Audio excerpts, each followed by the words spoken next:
Hi friends, చూడండి ఇక్కడ 2 మావులు పెట్టాము. అయితే నీళ్ళు చూడండి మావుల మించి పోతున్నాయి. ఈ మావుల మించి పోతున్నాయి, నీళ్ళు మొత్తం వైట్గా పోతున్నాయి. చేపలు ఏం పడతాయో మనకు పొద్దుగాల.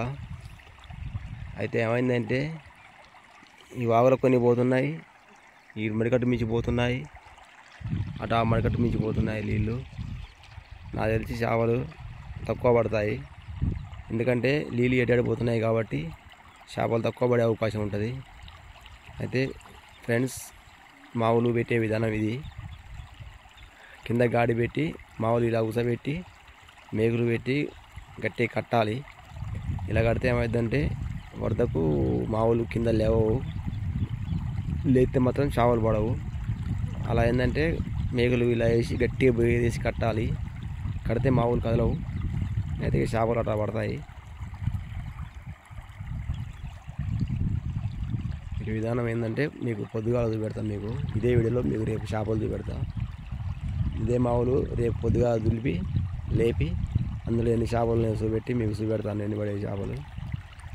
ఎందుకంటే మనకు వరద ఎక్కువ అయిపోయేది, ఇంత వరదకు కూడా చేపలు తక్కువ పడతాయి.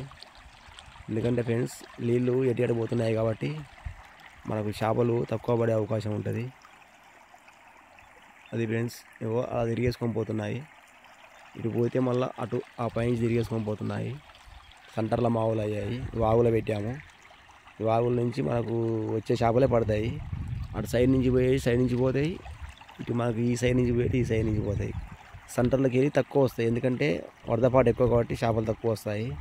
అటు పొలం మళ్ళు కాబట్టి అటు జాలు లెక్క పోతుంది కాబట్టి చేప అంతా అటు ఎక్కిపోద్ది. అలా ఎందుకంటే పచ్చ గడ్డి ఉంది కదా, ఆ గడ్డి మీద పోద్ది చేప అంతా. ఇది ఇగో సెంటర్ వాగు. ఈ వాగు నుంచి ఇటు సైడ్ పాయ, ఇటు పోతుందో పాయ, ఇది సెంటర్లో పాయ, అటు కడుకో పాయ. చూద్దాం ఫ్రెండ్స్, రేపు ఎలా చేపలు ఎన్ని పడతాయో చూపెడతాం మీకు.